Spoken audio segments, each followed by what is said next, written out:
response has been amazing. And the last few records it has been, but I feel like the response to this one is even more positive than it was with the last few. I mean, it's been overwhelming. Yeah, this one is really buzzing, and people are talking about it. The views on the video, the music video, Due Unto Others. I think we're at like 300+ thousand in like 4 days or something like that. So it's for us that's really great. In 2020, you know, that's really quite a feat, and you know, the album, people seem to really be enjoying it, and a lot of people are saying it's their favorite album. Yeah. I mean, and I don't blame them. I was talking to one of my writers a few nights ago, and I feel like with Stryper, a lot of bands from the era that you guys started in don't have the fan base where a new record comes out, the fans eat it up, it's popular, the videos have the amount of views that your guys have. But you guys have that advantage where the fans are still dedicated and involved and buy the records and watch the videos and everything. And it's amazing that the fans have, not amazing, but it's awesome that the fans have stayed along for the journey all of this time. Not a lot of bands have that. It's very unique. Yeah. And what makes it even more unique is we're the band that many people probably would have counted out. Yeah. And a lot of people did count out, too, at one point. Like, there's no way these guys can keep going. You know, will they be making music in 2020 that's as good as their original stuff? No way. Yeah. No way. Of all the bands, not Stryper. But it feels good to be able to prove people wrong. You know, because I think we're a band that has something really special, and we're proving that with each release. Yeah, and this is Perry's real first record with you guys, but you guys have been playing together with him for like 3 years now. How much did that help the recording and writing dynamic when you guys kind of finally had a time to go into the studio, because you guys already had that chemistry built up? Yeah, absolutely. And I mean, Perry has brought so much to the table, you know, and really most importantly, his spirit, you know, his personality, and the joy that he brings to the band, the smile that he brings to the band. That's long overdue. And everybody knows how great a bass player and singer he is, you know, and how accomplished he is at both. But like I said, what's even more important is the camaraderie within the band, our friendships and the relationships within the band. I mean, because if you don't have good relationships, it's not going to be fun. So, you know, we're enjoying our time, man, together, the four of us, and we're still doing it. Yeah, and I saw you guys when you were here in Indy a few years ago. Obviously, Perry was in the band, and just like the on-stage dynamic is so much fun to watch with him, because it's like he's been in the band for decades. Like it doesn't look, unless you knew, if you're coming in, you wouldn't know that he's only been in the band for a few years. It's like he's been there. Yeah, he's a perfect member and player for this band. He's the right guy. Yeah. You know, to fill that position. And you said it's like he's been there, and I'll take it a step further, and I'll say he should have been there. Okay. You know, I mean, and what I mean by that is, you know, for 36 years, we feel like he's our guy. We feel like he should have been our guy. And, you know, you can't change history or rewrite history, and I know some people might get upset to hear me say that, but the reason why I'm saying that, it's not a dig against the past. It's more so an applause, and, you know, I'm raising my hands to the present and the future, because there's peace. Yeah. Peace, happiness, and you can just tell that you guys are happy, you know, and just like, you can just tell.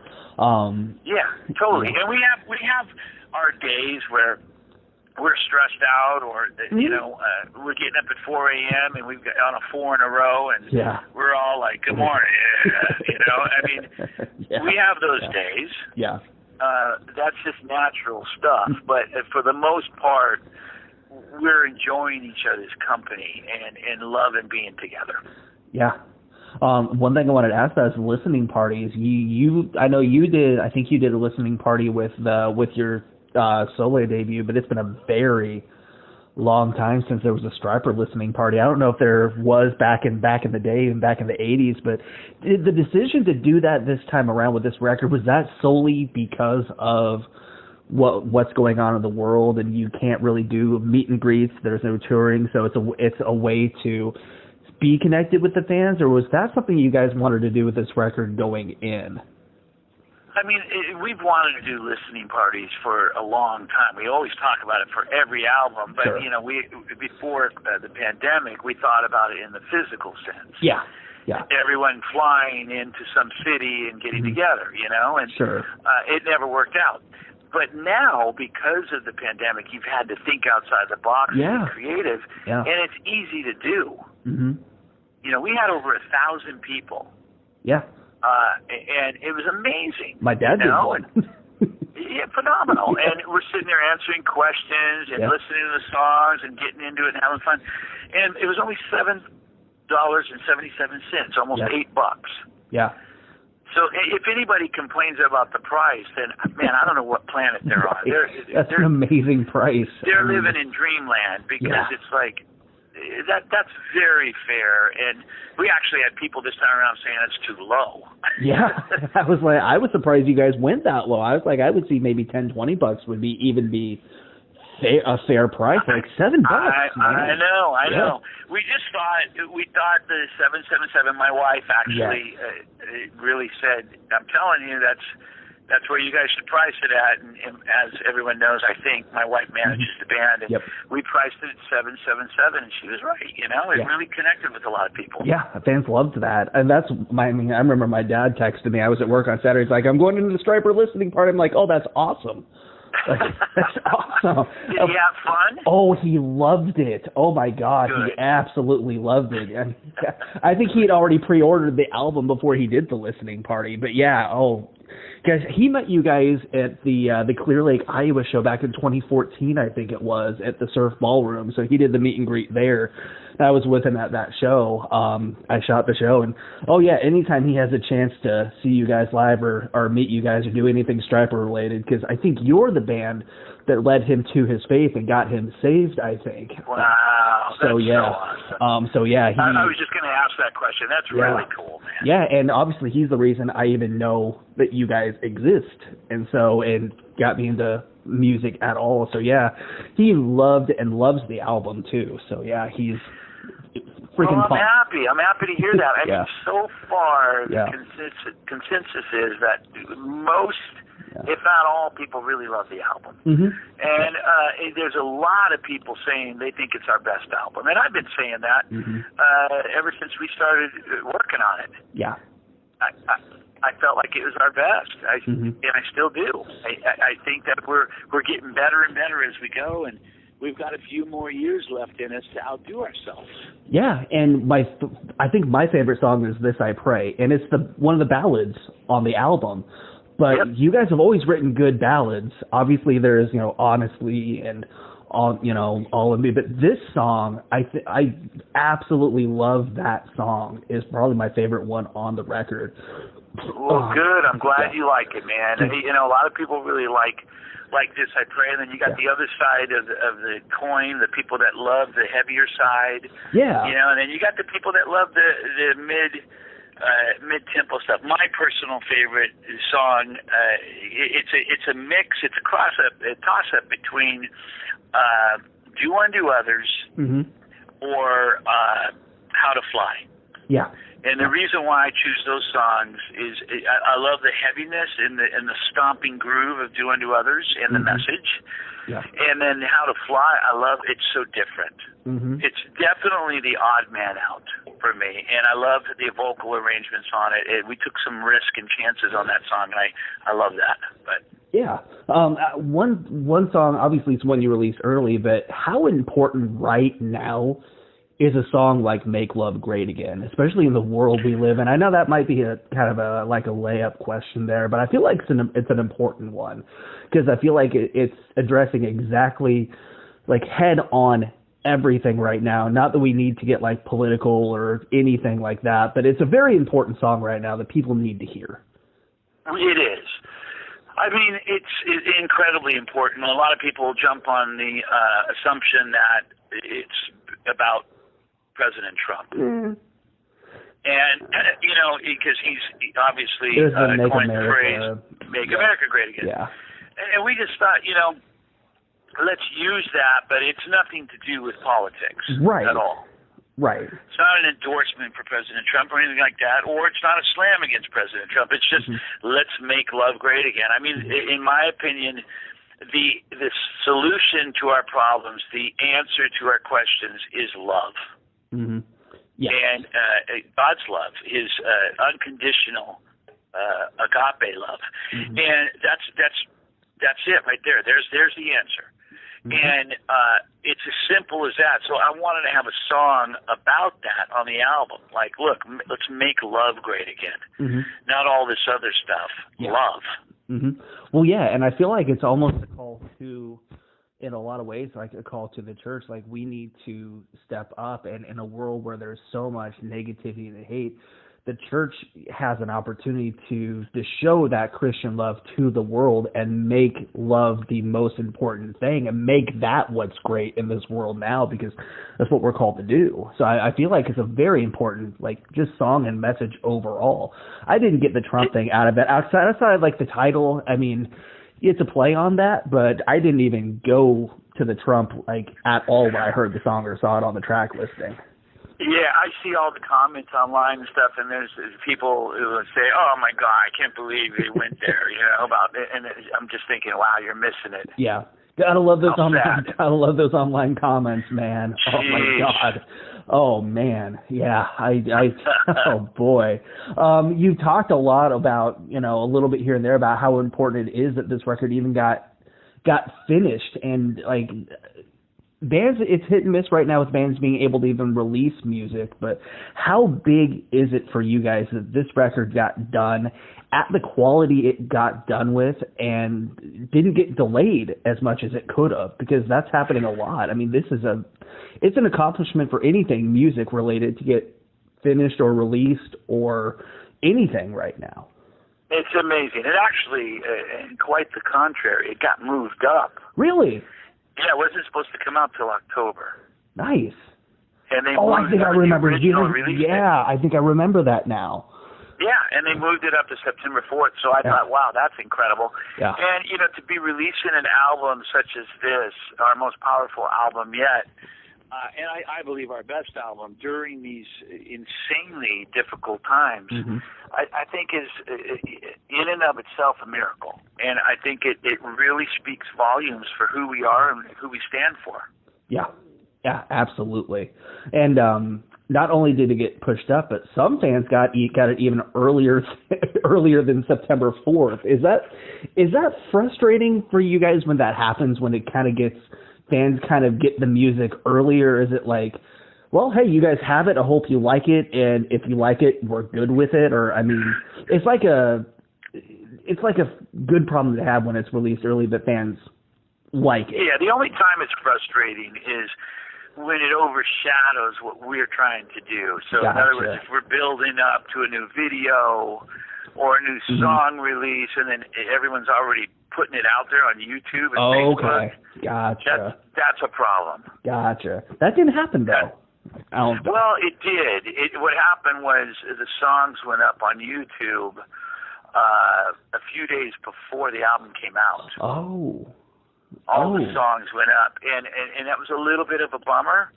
Right. At least from our perspective, but, you know, the label didn't seem too concerned about it. But, you know, I like people being excited. I like there to be a little mystery. Yeah, exactly. And I feel like now it's almost impossible for there to be any mystery at all, because like everything's so accessible now that if you can keep something wrapped up, and like when an artist or a band is able to release an album completely unannounced and do the surprise album thing, it blows my mind that they could even get away with like releasing something without people knowing they were even working on it or it was coming, because that's virtually impossible. Have you guys ever thought about doing something like that?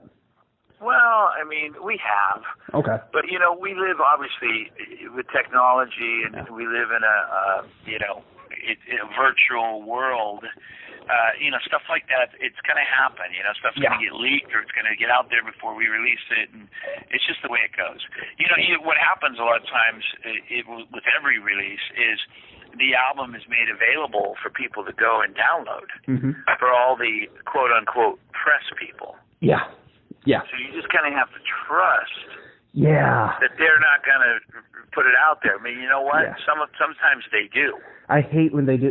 Those guys give like people like us a bad name sometimes. Yeah, it sucks. Like, it really sucks, man. It's like, guys, like there's a reason we only get streams from a lot of places now. I know. You know, and it's interesting because it does happen. It does, and it's sad. But I mean, you know, those are the times we live in. That's what we've done to ourselves. It's our fault. Yeah. To me, it's kind of fun getting a record like early from like a label or a band or a publicist. And then, like, I'll purposefully be like, hey, I got the album. Nope, you can't hear it. You're going to have to wait. It's really good, though. Just wait till you hear this song. Oh, it's going to be great. And that's not even a song on the record. Just kind of throw them off a little bit. And they're like, what? I'm like, yeah, it's awesome. It's so much fun sometimes. But, I mean, obviously with everything going on right now, a lot of artists are just writing nonstop because there's really not a lot else to do. You're always during a regular time one of the busiest people in all of music, but now with there not being any touring, are you just writing more and more? I mean, are we looking at maybe more like another Michael Sweet solo record, or you know, Sweet and Lynch, or I mean, absolutely. You're releasing music when there is no pandemic like crazy. I mean. Yeah, I mean, there's no signs of stopping. As a matter of fact, because of the pandemic, I'm probably going to be releasing more stuff. I figured, yep.